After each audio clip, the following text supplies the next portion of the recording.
Teman Historia, pernah kepikiran nggak sih apa makna di balik nama negara kita, yaitu Indonesia? Ternyata, jauh sebelum ada peradaban kolonialisme atau peradaban Barat Eropa datang di Nusantara, udah jauh sebelum itu ada peradaban India loh di Nusantara. Sebesar apa ya peradaban ini di Indonesia? Yuk kita simak di Ngerti Sejarah.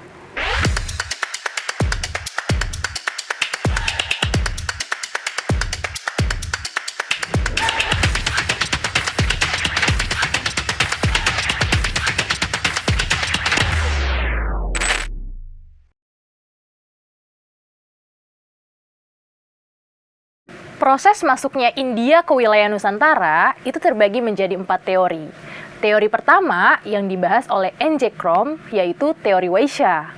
Dia berpendapat bahwa India masuk pertama kali ke wilayah Nusantara dibawa oleh para pedagang. Mereka mulai menetap dan menikah dengan penduduk lokal. Tapi, teori ini memiliki satu kelemahan nih. Karena sumber tertua yang ada di Prasasti Yupa dari kerajaan Kutai Martadipura itu ditulis dengan bahasa Sangsekerta. Yang mana bahasa ini hanya bisa dipahami oleh kelas bangsawan atas atau para pendeta. Teori yang kedua adalah teori Brahmana yang disampaikan oleh Van Leur. Ia berpendapat bahwa orang-orang India yang menyebarkan Indianisme ke wilayah Indonesia atau Nusantara adalah kaum pendeta atau kaum Brahmana. Tapi beberapa ahli berpendapat bahwa kaum pendeta terutama dari kelas Brahmana, mereka itu tidak boleh menyeberang lautan karena bisa aja nanti kastanya dihapus.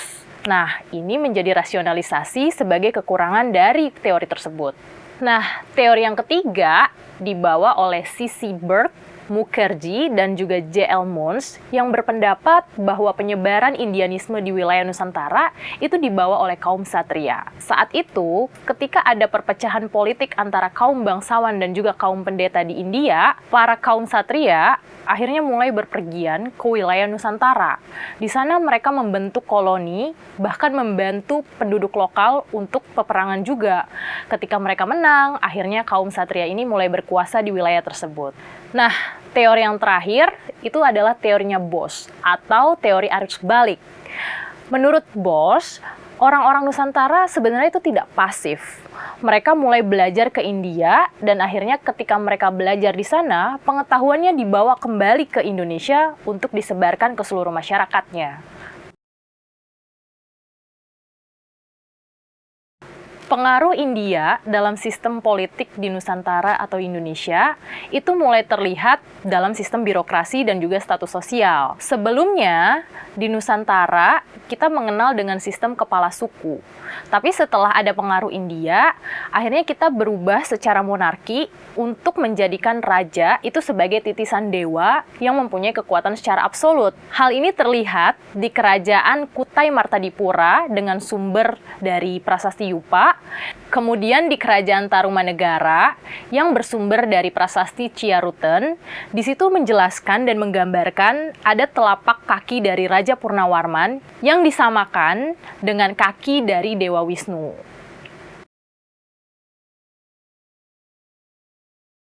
Dalam aspek seni dan budaya, teman Historia bisa lihat nih dari dunia perwayangan.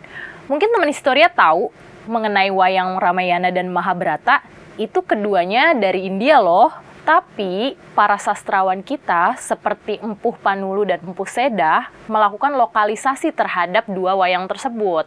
Salah satunya mereka memasukkan karakter lokal seperti Petruk, Semar, dan Gareng terhadap karakter-karakter yang ada di India tadi. Selain itu, mereka juga melakukan setting tempat seolah-olah berada di tanah Jawa. Meskipun secara kerangkanya masih sama seperti India, tapi rekonstruksi ceritanya itu disesuaikan lagi dengan kearifan lokal yang ada di Nusantara. Selain dalam bidang seni, pengaruh India juga sangat terasa di akulturasi bahasa loh. Banyak sekali kosakata yang sering kita dengar itu berasal dari bahasa Sangsekerta atau bahasa kuno di India. Salah satu kosakata yang paling terkenal adalah Pancasila. Panca artinya 5, dan sila artinya prinsip atau dasar. Kira-kira kosakata apa lagi ya dari bahasa Sangsekerta yang teman-teman Historia tahu? Coba komen di bawah.